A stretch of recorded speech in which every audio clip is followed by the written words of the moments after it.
ایک عورت نے مجھے بتایا کہ میرے شوہر کو مجھ پہ شک ہوا، اس نے ماضی شادی سے پہلے، دیکھو شادی کے بعد کی بات ہے، شادی سے پہلے کیا ہوتا ہے چھوڑو اس کو، ٹٹولا بالآخر میں نے اگل دیا جی میرا کسی سے غلط تعلق تھا، میں نے توبہ کر لی۔ کہہ رہے اب جب بھی پھڈا ہوتا ہے کہتے تم ہو تو وہی نا، میں نے کہا غلطی آپ کی ہے، کیوں بتا رہی ہو بھائی؟ وہ 100 دفعہ بھی پوچھ رہے ہیں آپ کیوں بتا رہے ہو، وہ کیوں بتا رہے ہو آپ اس کو؟ تو ہمارا تعلق کس سے ہونا چاہیے؟ ہم اللہ کے بندے ہیں، جرم اللہ کا تو توبہ بھی کس سے؟ اللہ کی۔ اور ایک اور بات سے بات نکلتی ہے، بعض خواتین کے ساتھ کوئی ایسا واقعہ ہو چکا ہوتا ہے کہ وہ کنواری نہیں رہتی، بعض دفعہ کوئی مسئلہ ہوتا ہے ان کے ساتھ، یا بعض دفعہ کوئی برائی ہو چکی ہوتی ہے جس سے وہ توبہ کر چکی ہوتی ہے، وہ شادی کرتے ہوئے ڈر رہی ہوتی ہیں، تو وہ ڈر رہی ہوتی ہیں کہ شوہر کو پتا چلے گا، وہ کہے گا یہ تو کنواری نہیں ہے۔ تو وہ جب میں فون اٹھاتا تھا نا اس طرح کے مشورے بھی کہ ہم کیا شوہر کو بتا دیں، تو یہ حماقت نہیں کرنا بھائی، یہ تو کسی بھی طرح سے زائل ہو سکتا ہے، کسی بیماری سے بھی ہو سکتا ہے پردہ زائل، اور بھی 10 بازوں کے پیدائشی نہیں ہوتا، تو ایسے موقع پہ جھوٹ بولنا بھی جائز ہے۔ نہیں آ رہی بات؟ عورت کے لیے جائز ہے کہ وہ شوہر سے بولو نا، جھوٹ بول دے، وہ یہ نہ بتائے کہ میں نے بدکاری کی ہے پھر توبہ کر لی ہے، یہ اتنی تفصیل میں جانے کی ضرورت نہیں ہے، وہ بول دے بھائی یہ پیدائشی نہیں ہے، یہ جھوٹ ہے، لیکن کیوں؟ وجہ اس کی ہے کہ اس کمبخت کو یہ تفتیش کی اجازت نہیں ہے کہ وہ پوچھے آپ سے، جو ماضی کے قصے ہیں وہ کیا ہیں؟ وہ ختم، وہ پرانے ہیں، تو جو ٹوہ میں لگتا ہے نا، ٹوہ میں گھستا ہے ایک دوسرے کی ٹوہ میں، اللہ اس کو کیا کرتے ہیں؟ رسوا کرتے ہیں۔ تو گناہ ہو جائے کس سے تعلق؟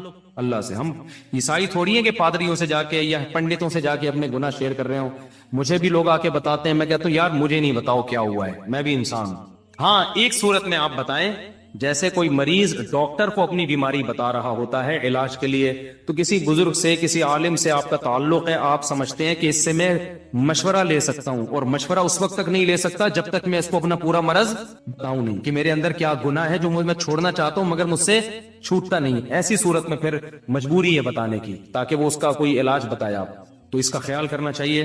یہ اللہ کا دین کتنا زبردست ہے، اللہ نے ہمیں بتا دیا گناہ سے بچنا کیسے، ہو جائے تو کرنا کیا ہے۔ تو ہمارا رب ہے غفور الرحیم، جب توبہ کرو گے اللہ کہتے ہیں میں بتا دوں گا کہ میں لوگ۔ کسی نے پوچھا ہے جی ہم مستری کے بعد غسل کے بعد کھانا پینا یا کھانا وغیرہ بنانے کا کام کر سکتے ہیں؟ جی کر سکتے ہیں۔ پاکستان سے پوچھا ہے جی اگر کوئی اکیلے میں، یعنی جب بیوی سامنے موجود نہ ہو، نہ ہی کوئی گواہ وغیرہ ہو، اور طلاق دے تو کیا طلاق ہو جاتی ہے؟ طلاق کے اسٹیمپ پیپر پہ دستخط کرنے سے کتنی طلاقیں ہوتی ہیں؟ اسی طرح اگر کوئی کسی کو بتائے کہ اس نے اپنی بیوی کو 3 طلاقیں دے دی ہیں تو کیا اس طرح بتانے سے بھی طلاقیں ہو جاتی ہیں؟ دیکھیں اکیلے میں اگر کوئی طلاق دیتا ہے نا، کوئی سننے والا نہ بھی ہو، لیکن زبان سے طلاق کا لفظ، یعنی میں اپنی بیوی کو طلاق دیتا ہوں، یہ ورڈنگ پوری کر دیتا ہے تو طلاق واقع ہو جاتی ہے۔ اور اسٹیمپ پیپر پہ دستخط کرنے سے کتنی طلاقیں ہوتی ہیں؟ جتنی لکھی ہوئی ہوتی ہے، ایک لکھی ہوئی ہے تو ایک ہوگی، 2 لکھی ہوئی ہیں تو 2 ہوں گی، 3 لکھی ہوئی ہیں تو 3 طلاقیں ہو جائیں گی۔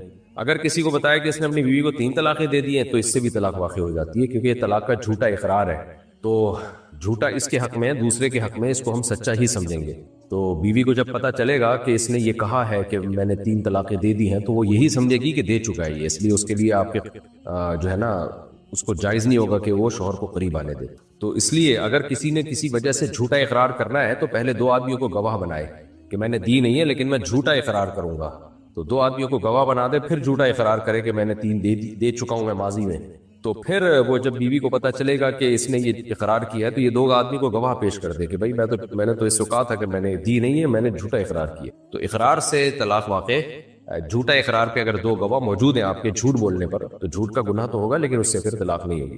تو خلاصہ یہ کہ نارملی اگر کوئی اقرار کرتا ہے، جھوٹا اقرار دے نہیں رہا لیکن جھوٹ بولتا ہے کہ میں دے چکا ہوں ماضی میں، تو اس سے بھی ہو جاتی ہے۔ طلاق کا مذاق ہی نہ کیا کرو میرے بھائی۔ انڈیا سے کسی نے پوچھا ہے، گزارش یہ ہے کہ کیا ایک مسلمان لڑکا ایک ہندو لڑکی سے محبت کر سکتا ہے؟ برائے مہربانی تھوڑی سی جانکاری کیجیے، اور اس طرح کی محبت ہو جائے تو کیا کریں؟ جائز نہیں ہے بھائی، آپ کے لیے جو حلال ہی نہیں ہے جو لڑکی، آپ اس سے کیسے محبت کر سکتے ہیں؟ ہو گئی ہے تو اس کو ختم کریں، اور اگر وہ مسلمان ہو جاتی ہے تو آپ اس سے نکاح کر سکتے ہیں، لیکن مسلمان تو وہ اللہ کے لیے ہوگی نا، آپ سے شادی کے لیے تھوڑی ہوگی وہ، تو اس لیے یہ جائز نہیں ہے، حرام ہے، ناجائز ہے۔ پاکستان سے کسی نے پوچھا ہر نماز کے بعد تسبیح فاطمہ یعنی 33 دفعہ سبحان اللہ، 33 دفعہ الحمدللہ اور 34 دفعہ اللہ اکبر پڑھنے کی کیا فضیلت ہے؟ کیا فرض نماز کے بعد سنتیں پڑھ کر گھر واپسی کے دوران یہ کلمات پڑھنے پر بھی مکمل ثواب ملے گا؟ جی، فرض نماز کے بعد نہیں، سنتوں کے بعد، جب نماز مکمل ہو جائے، حدیث میں تو آتا ہے فرض کے بعد، تو مراد اس سے یہ ہے کہ جب فرض کی تکمیل ہو جائے۔ دوسری حدیثوں کو اگر ہم سامنے رکھتے ہیں اس کا مطلب یہ ہے کہ فرائض جن نمازوں کے بعد سنتیں نہیں ہیں ان میں تو فرض کے بعد ہی، جیسے فجر اور عصر میں تو فرض کے فوراً بعد، اور جن نمازوں کے بعد سنتیں ہیں تو ان میں سنتوں کے بعد یہ تسبیحات پڑھیں۔ تو اور جو ہے نبی صلی اللہ علیہ وسلم نے سیدہ فاطمہ رضی اللہ تعالی عنہا کو، اپنی بیٹی کو یہ تسبیحات بتائی تھی، اور یہ اگر آپ نے اس وقت نہیں پڑھی ہے تو آپ راستے میں پڑھ لیں، گھر آ کے پڑھ لیں، لیکن زیادہ فضیلت وہیں بیٹھے بیٹھے فوراً پڑھنے کی ہے سنتوں کے بعد۔ ہمارے والد صاحب الحمدللہ ہم سے بہت محبت کرتے ہیں، سب کے والد ہی کرتے ہیں بھائی ماشاءاللہ، اور ہم بھی ان سے ماشاءاللہ ماشاءاللہ۔ جیسا کہ آپ پاکستان میں بجلی کے بل کا حال جانتے ہی ہیں، تو جب ہم اکیلے کمرے میں ہو تو اگر ہم اپنے والد کی محبت میں بجلی بچانے کے لیے پنکھا بند کر کے بیٹھیں تاکہ والد کو کم بل ادا کرنا پڑے، جبکہ ہمارے والد ہمیں خود کہتے ہیں کہ پنکھا چلا لیا کرو، تو ہم اپنے والد کے لیے ایسا کرتے ہیں، کیا یہ بھی کنجوسی کے زمرے میں آئے گا؟ اس کے بارے میں کیا حکم ہے؟ دیکھیں، والد کی مالی حیثیت دیکھی جائے گی، اگر وہ بہت مالدار ہے، ان کے لیے پنکھے کا سے چلتے رہنے سے کوئی اثر نہیں پڑتا تو پھر پنکھا چلا لیں، لیکن اگر درمیانے درجے کے ہیں، ان کو بل ادا کرنے میں مشکل ہو رہی ہے، تو پھر والد صاحب اگر کہہ بھی رہے کہ پنکھا چلا لیا کرو تو آپ نہ چلائیں، والد صاحب کا خرچہ بچائیں۔ تو یہ مالی حیثیت پر اس کا مدار ہے کہ والد صاحب کی مالی حیثیت ہے کتنی، تو ان کی جیب پہ بہت بوجھ پڑ رہا ہے تو نہ چلائیں پنکھا، بہت ثواب ملے گا آپ کو اس کے والد صاحب کا خرچہ بچانے کا۔ پاکستان سے نے پوچھا، اگر کسی کی عشاء کی نماز قضا ہو جائے تو بعد میں وہ شخص قضا ادا کرتے وقت صرف فرض نماز پڑھے گا یا وتر کی بھی قضا کرے گا؟ اگر وتر اس نے پڑھ لیے تھے تو پھر صرف عشاء کی نماز پڑھے گا، وتر نہیں پڑھے گا، اور اگر وتر نہیں پڑھے تھے، عشاء کی نماز بھی رہ گئی، وتر بھی رہ گئے، تو پھر اس کو عشاء بھی پڑھنی پڑے گی اور وتر بھی پڑھنے پڑیں گے۔ وتر بھی واجب ہے، حدیث میں وتر پڑھنے کا آرڈر ہے، آرڈر حکم، استحباب نہیں ہے، یعنی وتر مستحب نہیں ہے، یہ عام سنتوں کی طرح سنت نہیں ہے۔ محمد احمد انڈیا سے، ملازمین کی تنخواہ شرعی اعتبار سے کم از کم کتنی ہونی چاہیے؟ شریعت نے کوئی معیار متعین نہیں کیا ہے، آپس کی میوچل انڈرسٹینڈنگ سے جو بھی طے ہو جائے۔ باقی جو سیٹھ لوگ ہیں جو ملازم رکھتے ہیں ان کو چاہیے کہ اپنے ملازموں کا خیال رکھیں، ان کو معقول تنخواہیں دیں۔ اللہ تعالیٰ نے ماتحتوں کے ساتھ حسن سلوک کا حکم دیا ہے، اب حسن سلوک کتنا ہے کیا ہے وہ پھر اس کا کوئی لگا بندہ اماؤنٹ کی صورت میں معیار نہیں، تو سیٹھ کو چاہیے کہ اپنے آپ کو اس کی جگہ رکھ کے سوچے کہ میں اگر ملازم ہوتا تو کیا اس تنخواہ میں اپنا گھر چلا لیتا؟ تو متعین نہیں کیا ہے شریعت نے، بس یہ آپس کی انڈرسٹینڈنگ سے ہے، جو بھی طے ہو جائے۔ پاکستان سے کسی نے پوچھا، میرے والد نے میرے لیے ماضی میں مکان خریدا اور والدہ کے نام کیا تاکہ میں تابع فرما بردار رہوں۔ والد مرحوم کے انتقال کے بعد والدہ نے چھوٹے بھائی کے لیے والد کے مال سے گھر خریدا، جسے بوقت خرید چھوٹے بھائی کے تقاضے پہ چھوٹے بھائی کے نام کر دیا۔ بعد ازاں میں نے والدہ سے اصرار کر کے ان کے نام جو مکان میری رہائش میں تھا اپنے نام کر لیا۔ میری ایک بہن بھی ہے مکانات میں، اس بہن کے حصے کے حوالے سے رہنمائی فرمائیں۔ دیکھیں، والد نے آپ کی والدہ کے لیے جو مکان خریدا تھا، مکان جو نام کر دیا تھا، تو نام کر کے ان کے قبضے میں دیا تھا یا نہیں دیا تھا؟ قبضے کا مطلب والد صاحب خود نکلتے اور سامان سمیت گھر والدہ کے حوالے کرتے، تو یہ قبضہ کہلاتا ہے شرعی لحاظ سے۔ اس پروسیس کو پورا کیا تھا انہوں نے، تھوڑی دیر کے لیے نکلتے بے شک، تو پھر یہ مکان والدہ کی ملکیت میں ہے، پھر والدہ جس کو چاہے دیں۔ اگر والدہ نے آپ کو دے دیا اور دینے کے بعد قبضہ بھی دیا تو آپ اس کے مالک ہیں، اور والدہ نے، یعنی جب آپ مالک ہیں تو پھر بہنوں کا حصہ نہیں ہے۔ لیکن اگر والد نے یہ مکان والدہ کے نام کیا تھا، خالی اس طرح سے پراپر قبضہ نہیں دیا، بے شک 1 سیکنڈ کے لیے دیا ہو قبضہ، لیکن دیا نہیں اس طرح سے قبضہ، تو پھر بیوی کے نام مکان کرنے سے وہ مکان بیوی کا نہیں ہو جاتا۔ تو ایسی کنڈیشن میں، ایسی صورت میں وہ پھر آپ کے والد ہی کا مکان تھا، چاہے وہ آپ کی والدہ کے نام ہو، تو اس مکان میں وراثت جاری ہوگی، آپ کی بہن کا بھی حصہ ہوگا اس میں، والدہ کے دنیا سے جانے کے بعد، والد کے دنیا سے جانے کے بعد، کیونکہ والد کا مکان تھا۔ اور والدہ نے جو والد صاحب کے پیسوں سے آپ کے دوسرے بھائی کو گھر وغیرہ خرید کے دیا تو یہ بھی غلط کیا، کیونکہ وہ پیسے وراثت کے تھے، تو وہ والدہ نے اگر آپ کے بھائی کو دے دیا ہے خرید کر تو وہ بھی غصب ہی کہلائے گا، آپ کی پرمیشن کے بغیر دیا ہے، تو اس میں بھی پھر آپ وہ پیسے واپس لیں یا اس مکان میں حصے کا مطالبہ کریں، کیونکہ وہ والد کے پیسوں سے تھا، تو اس مکان میں بھی پھر بہن کا حصہ ہوگا، تو یا تو ان کو پیسے دیے جائیں یا اس مکان میں شیئر دیا جائے۔ پاکستان سے کسی نے پوچھا ہے، میری عمر 14 سال ہے، مجھے سوال پوچھنے کا طریقہ بھی شاید نہیں آتا، میں پریشان ہوں، میری ماں کا یار یہ بہت ہی کچھ غیر اخلاقی سا سوال ہے۔ دیکھیں، آپ جو ہے نا ایسی صورت میں جو ہے نا اپنی والدہ سے دور ہو جائیں آپ، اور آپ کسی وہاں کے کسی مولانا صاحب جو صحیح سمجھدار عالم ہو ان سے جا کے مشورہ کریں آپ، تو یہ بہت ہی پرسنل سا معاملہ ہے، اس کو اس طرح اناؤنس کرنا جو ہے مجھے مناسب نہیں لگ رہا، ٹھیک ہے نا، ایسا کر لیں گے۔ رسول زمان شمالی وزیرستان سے، رسول زمان نے اپنی دادی کا دودھ 2 سال سے کم عمر میں پی لیا تھا۔ اچھا بھائی، رسول زمان کی بیوی کی ماں نے، رسول زمان کی بیوی کی ماں یعنی ساس، رسول زمان سے کئی سال پہلے رسول زمان کی دادی کی دودھ 2 سال سے کم عمر میں پی لیا تھا، یعنی رسول زمان کی جو ساس ہے وہ اس نے بھی رسول زمان کی دادی کا دودھ پیا اور رسول زمان نے خود بھی اپنی دادی کا دودھ پیا۔ اس کا مطلب رسول زمان کی جو ساس ہے وہ رسول زمان کی بہن بن گئی تھی۔ ٹھیک ہو گیا۔ رسول زمان پر اپنی بیوی حرام ہوگا یا نہیں؟ حرام ہوگی بھائی، اگر یہ گواہوں سے ثابت ہے، یقینی طور پر ہے، تو پھر رسول زمان کے لیے اپنی بیوی سے علیحدگی اختیار کرنا فرض ہے، کیونکہ رسول زمان کی جو بیوی ہے وہ اصل میں اس کی جو ساس ہے نا، جو ساس تو رضائی بہن بن گئی، تو بہن کی بیٹی ہے ہوئی وہ، تو بہن کی بیٹی تو بھانجی ہوتی ہے۔ لیکن یہ ذہن میں رکھیں کہ یہ پتہ کیسے چلا کہ پیا ہے، کیونکہ اگر یہ بچپن سے یا تو مشہور تھا، سب کو پتا تھا کہ رسول زمان کی ساس نے رسول زمان کی دادی کا دودھ پیا اور رسول زمان نے بھی اپنی دادی کا دودھ پیا، یہ بچپن سے سب کو پتا تھا، اگر تو پھر تو یہ نکاح کرنا ہی نہیں چاہیے تھا۔ لیکن اگر بچپن سے یہ بات مشہور و معروف نہیں تھی، اب آپ کی شادی ہو گئی اور اب کوئی اٹھ کے کہتا ہے کہ جی یہ دودھ پیا تھا، تو گواہ طلب کیے جائیں گے۔ ایسے ہی کسی ایک دو کے کہنے سے بات نہیں ہوگی، 2 مرد ہو یا 1 مرد 2 عورتیں، تو اس پہ جو ہے نا مضبوط دلیل سے یہ ثابت ہوگا تو مانا جائے گا، ثابت نہیں ہے تو محض شک کی بنیاد پر آپ کا یہ رشتہ ختم نہیں کیا جائے گا۔ تو اس لیے اب بعض دفعہ ایسا ہوتا ہے، رشتہ طے ہونے لگتا ہے، کوئی شوشہ چھوڑ دیتا ہے اس نے تو فلانی کا دودھ پیا ہے، تو رشتے توڑنے کے لیے، تو ایک عورت کی گواہی سے یہ نہیں مانا جائے گا۔ تو اس میں شک نہ کریں آپ، یہ مسئلہ وہاں کے علماء کے سامنے پیش کریں، جہاں بھی کوئی جن صاحب نے بھی پوچھا ہے، جہاں رہتے ہیں شمالی وزیرستان سے آئیے، وہاں کے علماء سے آپ پوچھیں، وہ باقاعدہ جو مفتیان کرام ہو تو وہ گواہ طلب کریں گے۔ تو جب تک گواہوں سے ثابت نہیں ہوتا، رسول زمان اپنی بیوی سے علیحدگی اختیار نہ کرے اور کوئی شک و شبہ نہ کرے، اس میں وہم نہ کرے۔ لیکن اگر گواہوں سے ثابت ہو جاتا ہے پھر علیحدگی اختیار کرنی پڑے گی۔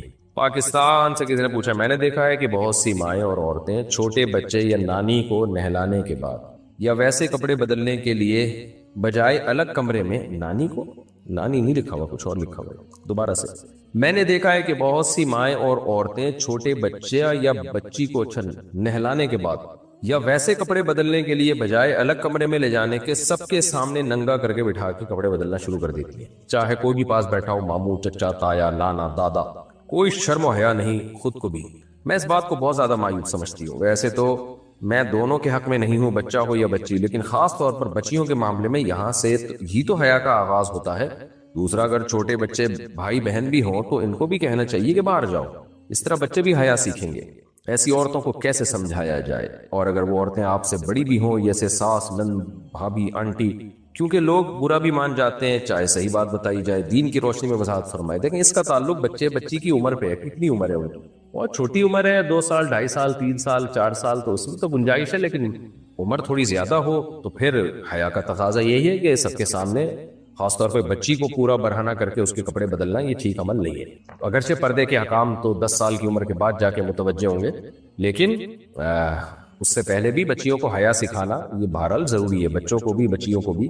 تو بہت چھوٹی ہے 2-3 سال کی، اس کے تو کوئی حرج نہیں ہے، لیکن تھوڑی سی بھی سمجھدار بچی ہو تو پھر آپ کی بات بالکل درست ہے، تو اس کی تبلیغ کرنی چاہیے محبت کے ساتھ کہ بھئی ان کو الگ لے جا کے کپڑے بدلیں تاکہ ان میں شرم اور حیا پیدا ہو، ورنہ سب کے سامنے کپڑے اتارنے کی جو آج کل ہو رہا ہے، آپ دیکھ لیں جو خواتین کی ڈریسنگ ہے، آدھے آدھے کپڑے پہن کے مردوں میں آ کے بیٹھنا، وجہ اس کی کہ حیا ختم ہو گئی ہے، یہ بچپن سے ہی حیا پیدا کی جاتی ہے۔ باقی ساس، نند، بھابھی، انٹی، ان کو سمجھانا، ان میں سے انٹی کو تو شاید سمجھا سکتی ہیں، ساس، نند، بھابھی وغیرہ کو آپ کائنڈلی کوشش نہ کریں سمجھانے کی، کیونکہ انہوں نے اگر آپ کو سمجھایا تو آپ کسی اور کو سمجھانے کے قابل نہیں رہیں گی۔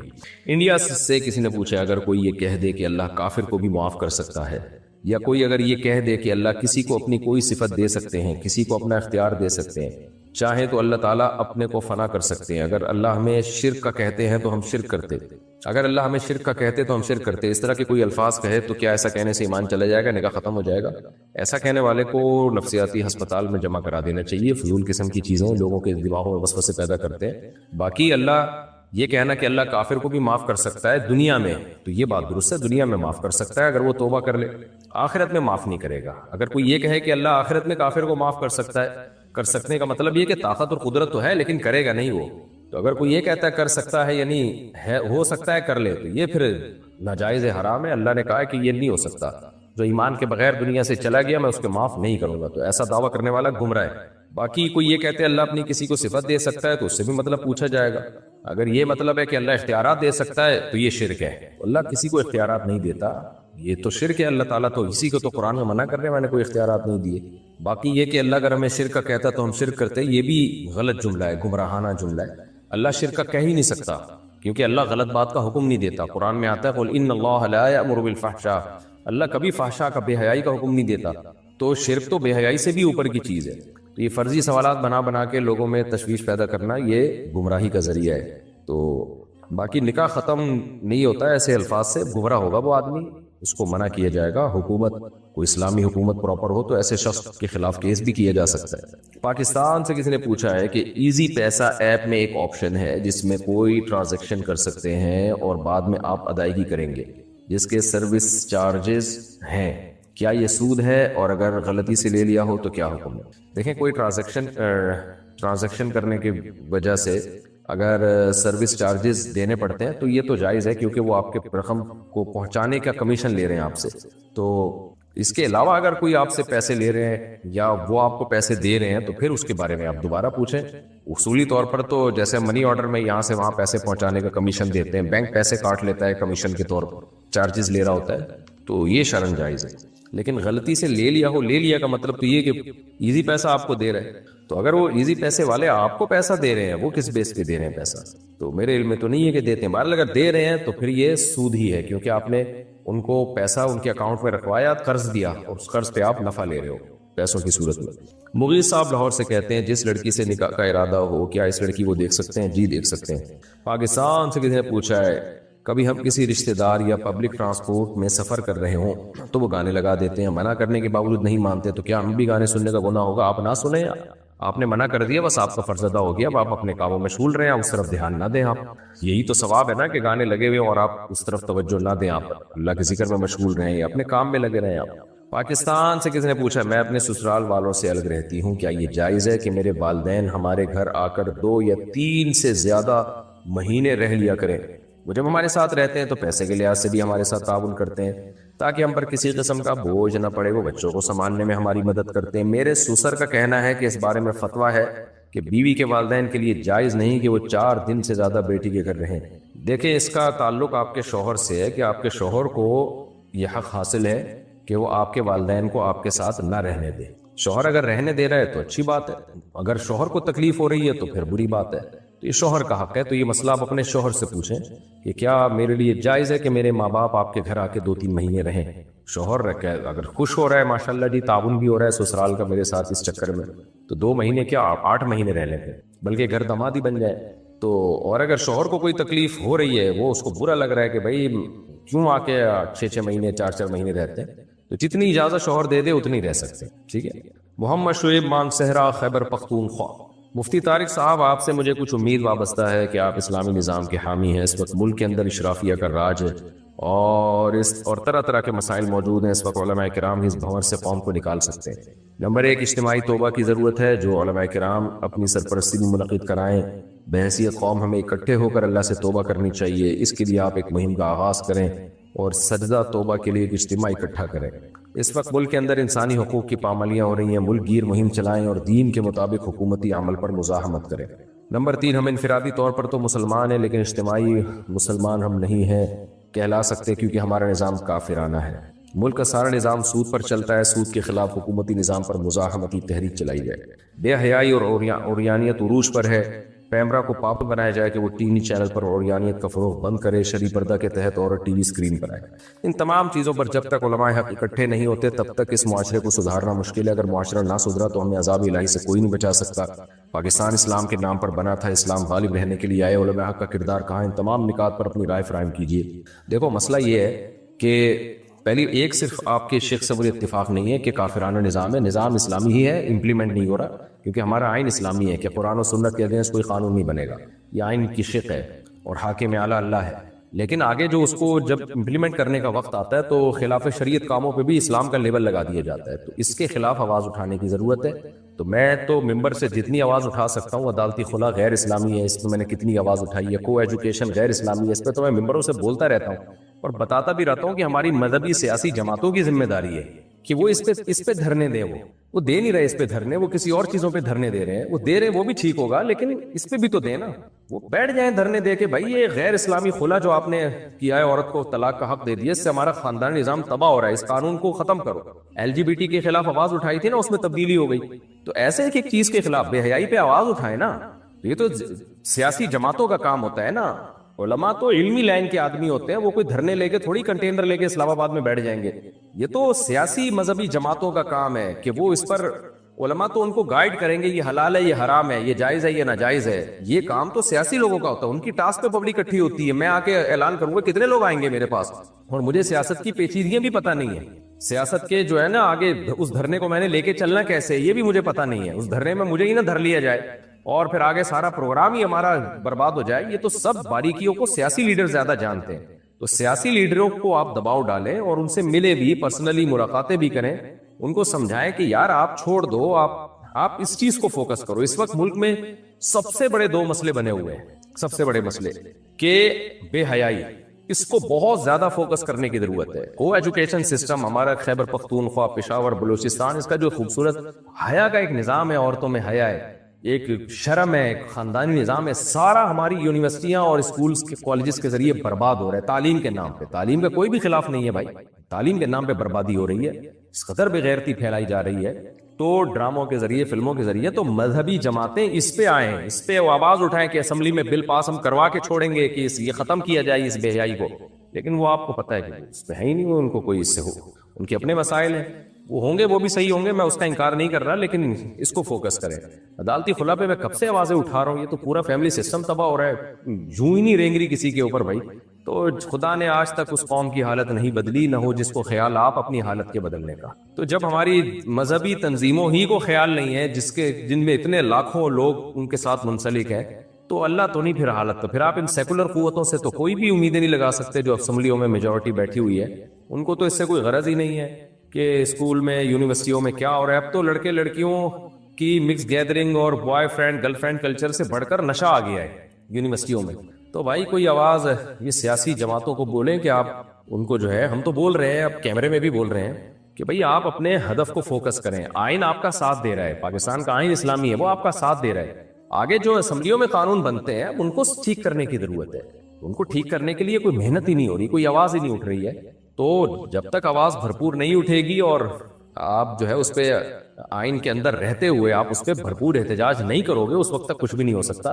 تو یہ کام علماء کا نہیں ہے, یہ سیاسی تنظیموں کا. ان کو بنایا اس کام کے لیے گیا ہے, تو جو جس کام کے لیے بنتا ہے وہ کرے گا تو ہوگا, اور جو جس کام کے لیے نہیں ہے تو وہ کہتے ہیں نا کوا چلا ہنس کی چال اور اپنی بھی بھول گیا. تو وہ اگر اس کام میں لگیں گے تو وہ تو اپنے کام کے بھی نہیں رہیں گے, اور ان کے راہ میں رکاوٹیں اتنی آئیں گی, سیاسی جماعتیں ہی رکاوٹیں ڈال دیں گی. ان کو یہ ڈر ہو جائے گا کہ پتہ چلیے کوئی ایک اور تنظیم تو نہیں بن رہی, کیا کوئی ایک اور سیاسی جماعت تو نہیں بن رہی ہے. تو میں آپ کے ان نکات سے متفق ہوں, لیکن اس کا طریقہ یہ ہے کہ سیاسی جماعتوں کو, اپنے سیاسی لیڈروں کو جا کے کہا جائے کہ یار یہ ہمارے مسائل ہیں, اس پر بات کرو. آپ یہ بات تو کرتے ایک مبہم, کہتے ہیں اسلامی نظام لائیں گے, اسلامی نظام لائیں گے, مبہم بات کر رہے ہیں. بھائی آپ بولو یہ شق غیر اسلامی ہے, آئین میں جو ہمارا لا ہے اس میں یہ شق غیر اسلامی ہے, اس کو ہم نے چینج کرنا ہے. تو جب آپ چند چیزوں کو فوکس کرتے ہو نا تو اس پہ بات ہوتی ہے, اس پہ وہ چینج ہو سکتی ہیں. لیکن آپ ایک پورا ہی نظام ہی کو آپ بات کرو گے, پورا نظام اڑا دیں گے ہم, تو یہ تو پھر کچھ بھی نہیں ہوگا. اس کا مطلب آپ کچھ بھی نہیں کرنا چاہتے. جیسے کچھ اسکالرز آ رہے ہیں, وہ کہہ رہے ہیں طاغوت کا نظام ہے, پورا نظام الٹ دینا ہم نے. اس کا مطلب یہ کچھ بھی نہیں کرنا چاہ رہے ہیں, باتیں پھینکنا چاہ رہے ہیں یہ لوگ بیٹھ کے. تو جس کو کچھ نہیں کرنا ہوتا وہ باتیں بہت بڑی کرتا ہے, اور جس کو کچھ کرنا ہوتا ہے وہ فوکس کرتا ہے کہ پہلے اس کو چینج کرنا ہے, پھر ہم نے اس کو چینج کرنا ہے, جو چیزیں غلط ہوں گی ہم نے اس کو چینج کرنا ہے. تو اس لیے آپ کے درد کو میں سمجھتا ہوں, اور لیکن یہ علماء تو ممبروں سے آواز اٹھائیں گے, تحریریں لکھیں گے, اور وہ کر رہے ہیں. عوام جو ہے, جو سیاسی لوگ ہیں جن کے دعوت پہ لوگ اکٹھے ہوتے ہیں, وہ تحریک چلائیں اور وہ پبلک کو اکٹھا کریں, دباؤ ڈالیں, اسمبلیوں میں آواز اٹھائیں, تو ہوگا نا. اسپیسیفک چیزوں پہ اس وقت سب سے زیادہ دیکھیں, سود پہ تو پھر بھی کافی حد تک کام ہو چکا ہے الحمدللہ, سپریم کورٹ کا فیصلہ بھی آ گیا, اور کافی حد تک اسلامک بینکنگ آتی چلی جا رہی ہے, سود سے کافی حد تک ملک نکلتا چلا جا رہا ہے. تو اور کم از کم اتنا بھی ہے کہ اب ہر آدمی سود پہ مجبور نہیں ہے, اس کے پاس دونوں آپشن ہے. بھائی یہ سودی بینکاری بھی ہے, اسلامک بینکاری بھی ہے, لیکن بے حیائی پر تو کوئی سوچ ہی نہیں رہا ہے. بے حیائی پہ تو کوئی آواز ہی نہیں اٹھ رہی ہے, کوئی سوچ ہی نہیں رہا ہے اس پہ کہ جو کو ایجوکیشن کے ذریعے اور